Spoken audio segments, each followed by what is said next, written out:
के मेयार पर पसंद किया होता तो आज वो तुम्हारी बहू नहीं तुम्हारी बेटी बनकर खिदमत कर रही होती। जैसी तुम्हारी नीयत होगी वैसे ही मिलेगा। हाँ, यहाँ पर ये तमाम खुराफात को खत्म करने के लिए आज मैं तफसील से थोड़ी बात करूंगा। मेरे दिल में जो कुछ भी भड़ास है मैं निकाल लूंगा सिगोरा वालों के पास, इसलिए कि मेरे भाई के घर में शादी है आज, तो मैं जितना बोल सकता हूं बोल लूंगा। नहीं, महफिलों में हो सकता है वो लोग चिढ़ जाएं, और यहाँ मुफ्ती जफर साहब चिढ़ भी जाएं तो मुझे फर्क नहीं पड़ता। मेरे अजीजों, इन खुराफात का खात्मा कब होगा मुझे बताओ। अगर तुम्हारे जरिए से नहीं हो सकता तो क्या गैर आकर के हमारी ये खुराफात को खत्म करेंगे? हम में से नौजवान ऐसे होने चाहिए जो इन खुराफात को खत्म करें। और अगर कोई नौजवान बच्चा उठता भी है, कुछ इलाकों में ऐसे है, हमारे शागिर्द भी हैं, कुछ हमारे मुरीद भी हैं, वो नौजवान ये अज़्म करके रहते हैं कि नहीं हज़रत हम शादी करेंगे तो हुजूर की सुन्नत पर करेंगे। ये चलता रहता है, ठीक ठाक चलता रहता है। शादी के 2-3 दिन बाद वो बेचारा ढीला पड़ जाता है, 2-3 दिन पहले ढीला पड़ जाता है। कहा कि अब तक जो हौसला था वो कहां गया? कहा अम्मा बहुत जबरदस्ती कर रही है, नानी भी पीछे पड़ी है, बहनें भी पीछे पड़ी है, दादी भी पीछे पड़ी है। जिंदगी में एक बार शादी हो रही है, बार बार तो होती नहीं, यही एक जुमला है, बार बार। उसको यही कहा जाता है, एक बार शादी हो रही है, बार बार थोड़ी ना हो रही है। तो वो एक बार के चक्कर में उसको क्या क्या बनाया जाता है, उसे बंदर भी बनना पड़ता है, कुत्ता भी बनना पड़ता है, सब बनना पड़ता है। और बेचारा ये दूल्हा ये समझ भी नहीं पाता कि उसके साथ क्या क्या हो रहा है। अजीजा ने गिरामी, उन गैरों की रस्मों से बाहर निकल आओ। मैं कहता हूं वो छिछोरी हरकतें हैं। एक गयूर मर्द जिस तरह से निकाह करता है वो शान के साथ करता है। यहाँ तक कि हमारे हिंदुस्तान में जो खुराफात में आई है, सबसे बुरी चीजें दुल्हनों के घर पर खर्च का बोझ डाल देना, इतना बोझ डाल देना कि लोग आज बेटियों से परेशान हो जाएं। सारे अखराजात तो उनके ऊपर डाले गए ना।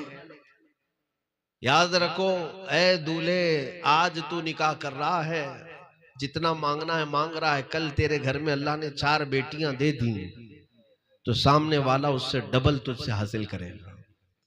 ये सिलसिलावार गुनाह है, ये चलता रहेगा। मैं आओ तुम्हें हुजूर की हदीस में एक सहाबी को बताता हूं निकाह कैसे होता है। गरीब सहाबी थे, हुजूर की बारगाह में आए, कहा या रसूल अल्लाह जवान हो गया हूं, शादी करना है लेकिन पैसा नहीं है और मुझे कौन बेटी देगा? हुजूर पाक सल्लल्लाहु अलैहि वसल्लम ने फरमाया मैं तेरा निकाह कराता हूं, लेकिन मेहर में देने के लिए एक चांदी की अंगूठी कम से कम ले आ जा। एक चांदी की अंगूठी बस, बाकी कुछ भी नहीं। मेहर तो देना है ना, शादी जितनी भी सादगी में हो जाए मेहर तो देना पड़ेगा। उस सहाबी ने कहा या रसूल अल्लाह मेरी इतनी ताकत नहीं कि एक चांदी की अंगूठी दे सकूं। हुजूर ने भेजा, कहा कि चांदी की नहीं दे सकता, लोहे की लेके आ जा। लोहे की अंगूठी देने की ताकत है तो वो लेके आ जा। दूसरे दिन वो सहाबी आए, कहा या रसूल अल्लाह मेरी उतनी भी हैसियत नहीं है, पूरे मदीने का गरीब आदमी हूं, एक लिबास में रहते हैं, लोहे की अंगूठी देने की भी ताकत नहीं थी। अब सुनो, क्या ऐसे नौजवान का निकाह ही नहीं होना चाहिए? क्या ऐसे गरीब को निकाह करने का हक ही नहीं है? हुजूर पाक सल्लल्लाहु ताला अलैहि वसल्लम ने अंसार सहाबा में से एक को बुलाया और कहा तुम्हारी बेटी है? कहा हाँ, मैं इस बंदे से तेरी बेटी का निकाह करता हूं। उस सहाबी ने कहा आमन्ना सद्दकना या रसूल अल्लाह, आप जो फरमाए आका कबूल है। अब उस नौजवान को बुलाया और कहा तुझे चांदी की अंगूठी देने की भी ताकत नहीं, तुझे लोहे की अंगूठी देने की भी ताकत नहीं, लेकिन क्या तुझे कुरान की कोई सूरह याद है? कुरान की सूरह याद है? उस सहाबी ने कहा हाँ या रसूल अल्लाह फला फला फला सूरह मुझे याद है। हुजूर ने फरमाया जा उनकी बेटी से मैं तेरा निकाह करता हूं और मेहर में क्या रखा, इतनी सूरतें कुरान की अपनी बीवी को याद करा दे, यही तेरा मेहर है। मियां ये भी निकाह है मदीने का, ये भी निकाह है मदीने का। उस सहाबी का निकाह हुजूर ने सिर्फ कुरान की सूरतों पर करवा दिया। और इसीलिए हदीस में हुजूर ने फरमाया कि निकाह को इतना आसान बना दो कि जिना करना मुश्किल हो जाए। कितनी बड़ी हदीस है ये, आप जानते हैं? हुजूर का फरमान समझ रहे हो, निकाह को इतना आसान कर दो कि जिना करना मुश्किल हो जाए। लेकिन आपने क्या कर रखा है, आज जिना को आसान कर दिया है और निकाह को मुश्किल बना दिया है। क्या ऐसा नहीं है? नौजवान को जिना करने के लिए बहुत आसान रास्ते हैं आज। वो थोड़े खर्चे में कहीं पे भी जाकर के अपनी जिस्मानी तस्कीन हासिल कर लेता है। लेकिन निकाह के लिए क्या क्या खुराफात बना कर रखे हैं। इतना पैसा होना चाहिए, इतना जहेज होना चाहिए, इतने सारे इंतजामात होनी चाहिए। जब तक ढोल बाजे नहीं आएंगे, जब तक बैंड बाजे नहीं आएंगे, पटाखे नहीं उड़ेंगे, लोगों के साड़ी घरों में कपड़े नहीं आएंगे, तब तक शादी नहीं होगी। जितना बोझ करते जाओगे उतने गुनाहों में मुब्तला होते जाओगे। और उम्मत इन खुराफात में जब लग जाएगी तो मेरे अजीजों, ये ऐसी घुन है, ये ऐसा कीड़ है, जैसे गेहूं को पूरा कीड़ खा जाता है, ऐसे तुम्हारे पूरे मोहल्लों को खा जाएगा। इसको निकालो, अपने मुआशरे से निकालो। और मैं बारहा कहता हूं अपने नौजवानों को, जहेज मांगने की रस्म ये बहुत बुरी बला है। ऐ नौजवानों, अल्लाह ने तुम्हें मर्द बनाया है, मर्द बनाया है, मोहताज भिखारी नहीं बनाया। जो किसी बाप की बेटी से मांगते हो, बाइक चाहिए, कार चाहिए, फ्रिज चाहिए, वॉशिंग मशीन चाहिए, गद्दा चाहिए, अरे मियाँ लिस्ट तैयार की जाती है जहेज की। नौज़ बिल्लाहि मिन ज़ालिक। तुम्हें पता भी है, तुम एक बाप से उसका कलेजे का टुकड़ा ला रहे हो घर पे। किसी बाप को जाकर के पूछना बेटी को रुखसत करने का वक्त क्या होता है। अगर तुम्हारे घरों में बेटियां रुखसत हुई होंगी ना, याद आएगी बात। जब एक बाप अपने 18 साल 20 साल की बच्ची को रुखसत करता है, उसकी आंखें दुखती रह जाती हैं, दिल धड़कता रह जाता है। वो जवान बेटी घर से जा रही होती है।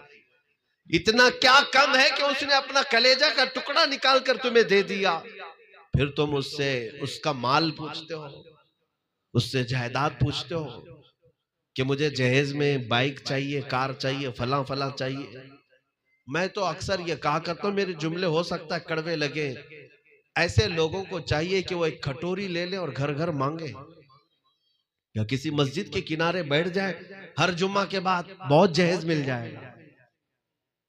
लोग सिक्के सिक्के डालते जाएंगे, चंद जुमा के बाद तुम्हारे पास पैसे आ जाएंगे। अगर तुमको लगता है नहीं ये भीख है, भिखारी नहीं हूं मैं, तो मेरे अजीजों फिर ससुर से क्यों भीख मांगते हो? ये बहुत बुरी बला है, इस चीज को खत्म करो। होना तो ऐसा चाहिए नौजवान ये कहे, दुल्हन मैं ला रहा हूं, अल्लाह ने मुझे मर्द बनाया, अपने हाथों से कमाऊंगा और उसे खिलाऊंगा। मेरे आका सल्लल्लाहु अलैहि वसल्लम ने फरमाया, सबसे अफजल सदका क्या है पता है? सदका करते हैं ना आप, सदका करते हैं ना?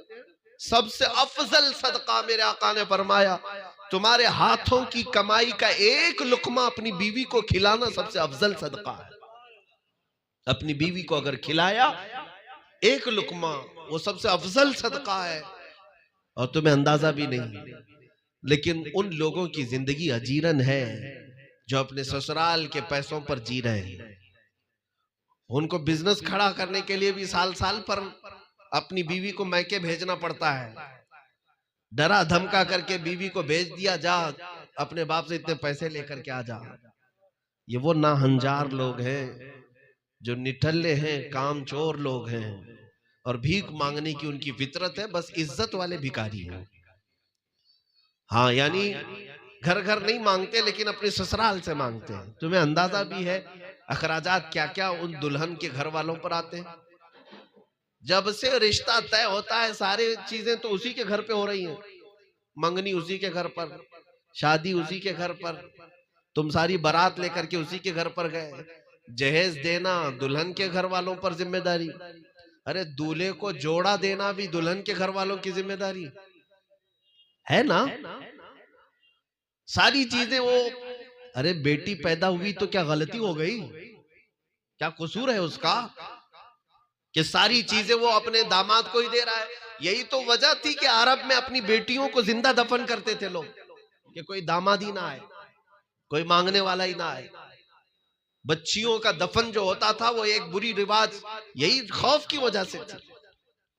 आज भी बहुत सारे ऐसे जाहिल इलाके हैं जहां अगर मालूम हो जाए पेट में बच्ची है, गिरा देते हमल।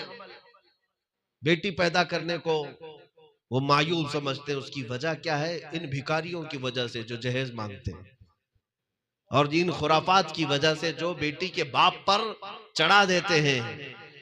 अरे बच्चा भी हो रहा है तो उसी के घर पर खर्चा, उसका 1.25 महीना हो रहा है तो उस पर ही खर्चा। हमने अपने साउथ में देखा है, कुछ इलाकों में, आंध्रा साइड में, अगर पहला बेटा हो गया तो दामाद को सोने की अंगूठी देना पड़ता है। ससुर जो है, सास ससुर या ससुराल की तरफ से दामाद को अंगूठी देना पड़ता है। क्यों? मियां तीर मार लिया ना, एक बेटा पैदा हो गया, तेरा क्या कमाल है इसमें? ये अल्लाह ने अता किया है। अल्लाह अगर चाहे तो 50 साल भी गुजर जाए, एक चूंटी भी तुझे नहीं पैदा होगी। रब तबारक व तआला अगर ना चाहे, और अल्लाह की अता से अगर बेटा हुआ तो इस पर भी ससुर से सोने की अंगूठी मांग रहा है।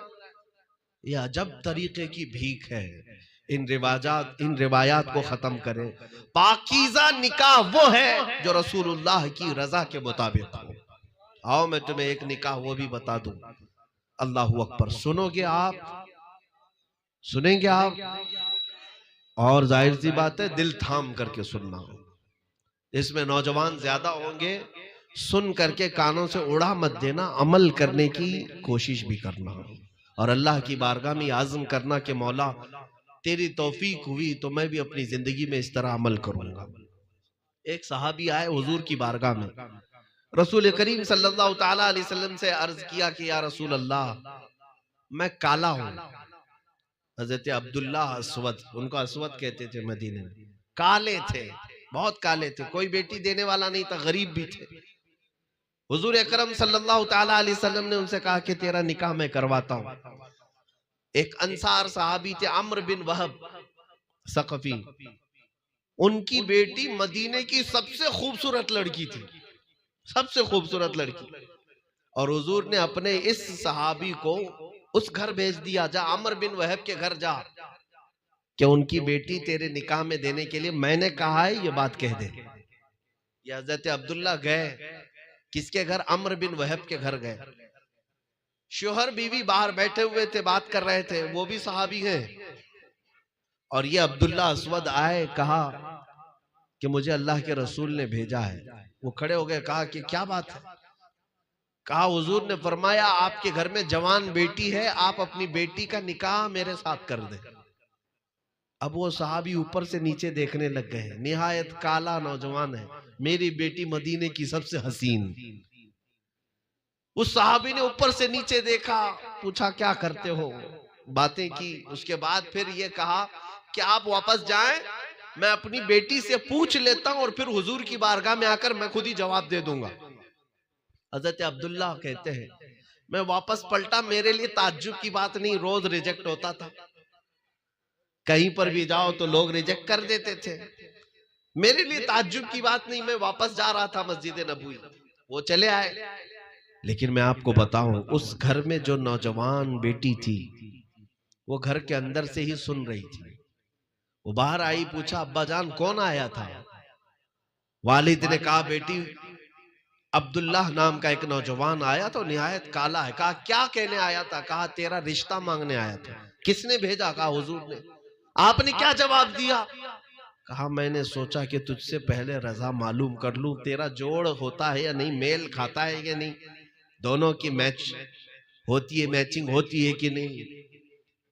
उनकी बेटी उसी वक्त कहती है बाबा जान आपको पता है आपने कितनी बड़ी खता की है, अब्बा जान आपको पता है आपने कितनी बड़ी गलती की है, आपने आने वाले के चेहरे को देखा, भेजने वाले के चेहरे को नहीं देखा।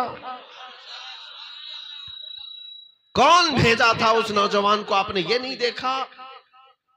उस खातून ने कहा अब्बा जान अगर उससे भी ज्यादा कोई काला हुजूर भेजते तो मैं जरूर उससे निकाह करती, इसलिए कि मेरे आका ने फरमाया तो अपनी सारी मर्जियां हुजूर के कदमों पर कुर्बान। बेटी का ये जवाब सुन करके बाप को एहसास हुआ, कहा कि मैं जल्द से जल्द जाता हूँ हुजूर की बारगाह में माफी मांगता हूँ, मुझसे खता हो गई। हुजूर के भेजे हुए गुलाम को मैंने वापस भेज दिया। वो दौड़े दौड़े मस्जिद नबवी आ रहे थे, रसूल करीम सल्लल्लाहु ताला अलैहि वसल्लम उस वक्त मस्जिद में बैठे और ये अब्दुल्ला अस्वद सुना रहे थे अभी कि हुजूर वहां गया था, उन्होंने वापस कर दिया है। ये अभी सुना रहे थे, पीछे ही वो लड़की के बाप भी दौड़ते दौड़ते आए, कहा या रसूल अल्लाह माफ कर दे, मुझे माफ कर दे, मुझसे ताखीर हो गई, मुझसे खता हो गई। मैं अपनी बेटी को पूछने के लिए थोड़ा वक्त चाहा था, मुझे रिजेक्ट करना या वापस करना ऐसा इरादा नहीं था। नबी पाक सल्लल्लाहु ताला अलैहि वसल्लम ने उन्हें माफ किया और उसी मस्जिद में उनका निकाह हुआ। लेकिन सुनिए, हजरत अब्दुल्ला को हुजूर ने खुद अपनी तरफ से पैसे दिए, कहा जा शादी का सामान खरीद ला, आज तेरा निकाह है, अपनी दुल्हन को ले जाएगा, फलां घर में रखेगा, कुछ खरीद करके आ सामान। हांडी पतेलियां तो जरूरत पड़ती है ना, घर गृहस्थी के लिए सामान। हुजूर ने अपनी जानिब से उन्हें पैसे दिए कि जा सामान खरीद ला। अब्दुल्ला गए, बाजार में सामान खरीद रहे थे।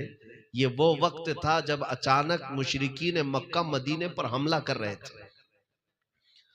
अल्लाह के नबी सल्लल्लाहु ताला अलैहि वसल्लम की तरफ से अचानक ऐलान हुआ मदीने की गलियों में, ऐ मुसलमानों, रसूल पाक सल्लल्लाहु ताला अलैहि वसल्लम मदीने से निकल पड़े हैं जिहाद के लिए, इसलिए कि दुश्मनों ने मदीने पर हमला किया है। इतना सुनना था, वो अब्दुल्ला जो अपने शादी के सामान खरीद रहे थे, जंग के सामान खरीदने लग गए। जंग के सामान, उनको जो जो जरूरत थी, तलवार, नेजा, भाला, हथियार, वो खरीदने लग गए। घोड़ा भी खरीद लिया। इतने पैसे उनके पास थे जो हुजूर ने दिए थे। यहां तक के जिंदगी में कभी उन्होंने वो लोहे की जीरा नहीं पहनी थी, टोपी नहीं पहनी थी, वो भी खरीद लिया।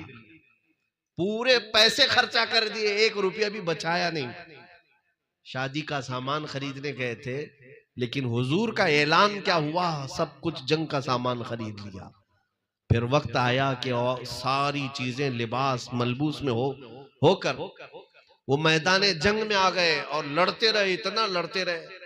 हुजूर पाक सल्लल्लाहु ताला अलैहि वसल्लम ने देखा, अपने सहाबा से पूछा, इसको जानते हो, ये नया पहलवान कौन है? सहाबा ने देखा गौर से और कहा कि कोई नया आदमी लगता है, मदीने का तो नहीं है, क्योंकि आज तक सहाबा ने उनको कभी इतना पहना हुआ नहीं देखा, कभी घोड़े पे बैठा नहीं देखा, कभी तलवार उनके पास थी नहीं, इतनी गुर्बत थी। आज तलवार भी लहरा रहे हैं, ढाल भी हाथ में है, ऐसा कौन बहादुर आया है? हुजूर पाक ने मुस्कुरा करके अपने सहाबा से कहा, वो मेरा अब्दुल्ला है, मैं उसकी कहनियों के कालेपन से पहचान रहा हूं कि वो अब्दुल्ला है। मैंने आज उसे शादी का सामान खरीदने के लिए पैसे दिए, लेकिन इसने पूरे जंग के सामान खरीद लिए और आ गया है। ऐन दोपहर के वक्त जख्मों को इतने उनके ऊपर आए, जख्मों को खाते हुए जामे शहादत नोश कर गए, उसी मैदान में शहीद हो गए। मेरे अजीजों, उनका जिस्म पाक मैदान में रहा। शाम के वक्त हुजूर पाक सल्लल्लाहु ताला अलैहि वसल्लम खुद चल करके आए और जब सब लाशों को जमा किया जा रहा था, हुजूर अब्दुल्लाह की लाश के करीब बैठ गए और अपनी गोदियों को बिछाकर अब्दुल्लाह के सर से वो जीरा हटाई, टोपी हटाई और उनका सर लेकर अपनी गोद में रख लिया और उनके चेहरे पर, उनकी दाढ़ी पर जो कुछ भी मट्टी और गर्द और गुबार लगी थी, मेरे आका ने अपने हाथों से साफ किया। जो खून लगा था वो हुजूर पाक ने अपने हाथों से पोंछा और फिर कुरान की आयत पढ़ने लगे कि ये वो लोग हैं जिन्होंने अल्लाह से किया हुआ वादा पूरा कर लिया। मेरे अजीजों, बताओ इससे बेहतरीन दूल्हा कौन हो सकता है, जो हुजूर की गोदी में अपना सर रखकर दुनिया का आखिरी सफर कर रहा हो, ख्वाहिशात को कुर्बान कर दिया। मेरे अजीजों, इस पूरे हदीस में दोनों जगह देखें, ना अब्दुल्ला अस्वद के दिल में ये तमन्नाएं थी कि शादी हो तो दुल्हन को लेकर के मैं वहां जाऊंगा, यहां जाऊंगा, नहीं, हुजूर की रजा सबसे पहले है। और ना ही उनकी दुल्हन के अंदर ये ख्वाहिशात थी कि मेरा दूल्हा होगा तो ऐसा टॉप का होगा, ऐसे कपड़े पहनता होगा, नहीं, दुल्हन के अंदर भी यही ख्वाहिश थी कि जो होगा वो रसूल की मर्जी से होगा। ऐ नौजवानों, निकाह करो तो हुजूर की ख्वाहिशात पर कुर्बान करो अपनी ख्वाहिशात को, नबी पाक की रजा पर अपनी ख्वाहिशें कुर्बान करो, फिर अल्लाह देखो कितनी इज्जत अता फरमाएगा, कितनी इज्जत अता फरमाएगा। मेरे घर में अल्हम्दुलिल्लाह मेरे वालिद गिरामी बड़े आलिम दीन थे, हुजूर हाफिज मिल्लत के शागिर्द। एक दो नहीं दसियों शादियां हुई, लेकिन किसी शादी में अल्हम्दुलिल्लाह कभी कोई खुराफात नहीं होने दी। लेकिन हमारा मामूल ये था कि जो दूल्हा हो उसकी शादी से पहले महफिल मौलूद घर में जरूर रखी जाती, खत्म कादरिया शरीफ जरूर होता। और हमने ये तय किया खास तौर पर अपने उन नौजवानों से कि निकाह से पहले हमारा बच्चा एक बार मुकम्मल खत्म कुरान करेगा। और निकाह के बाद दुल्हनों को हम ये कहते हैं, अगर अल्लाह ने तुम्हें हमल दे दिया तो 9 महीने तक एक कुरान, 3 कुरान, 5 कुरान जितने हो सकते हैं खत्म करो, फिर देखो तुम्हारा बेटा कैसा पैदा होगा। अजीजा ने गिरामी, जिंदगियों को इन खुराफात से, ये टीवी सीरियल मूवी और फिल्मों से निकाल करके आओ, हुजूर के दरबार में आओ, गुंबद खजरा की छांव में आओ। अब मैं चंद बातें नसीहत के लिए ये भी कह दूं, शादी हो जाती है, शादी को खुराफात से बचाना हम सब की जिम्मेदारी है। बचाएंगे ना इंशाअल्लाह। मैं मौलाना से भी कहता हूं, मैं अभी बांदा कल था, एक जलसे में था, वहां के उलमा भी मुलाकात की। मुझे एक बात बड़ी पसंद आई, इलाके के सारे उलमा ने इस बात पर इत्तेफाक कर लिया है कि जिसके घर में भी डीजे बैंड बाजे आएंगे उसका निकाह हमारे इलाके का कोई आलिम नहीं पढ़ाएगा। उलमा ने ऐलान कर दिया कि हम ऐसी शादियों में न जाएंगे न निकाह पढ़ाएंगे। अल्हम्दुलिल्लाह सुनने को ये मिला, पिछले 1 साल से सारी खुराफात बंद है। उलमा चाहें तो इन खुराफात को भी रोकें। ऐसे निकाहों में नहीं जाएंगे हम जहां शैतान की तरह नाचते रहते हो। फिर उलमा को बुला करके क्या जरूरत है। और सारी खुराफात तुम्हें अगर गैरों की तरह से ही करना है तो उन्हीं को बुला करके अपने निकाह भी कर लेते। लेकिन तुम्हें पता है कि निकाह के लिए एक आलिम होता ही है। खुतबा रसूलुल्लाह का वो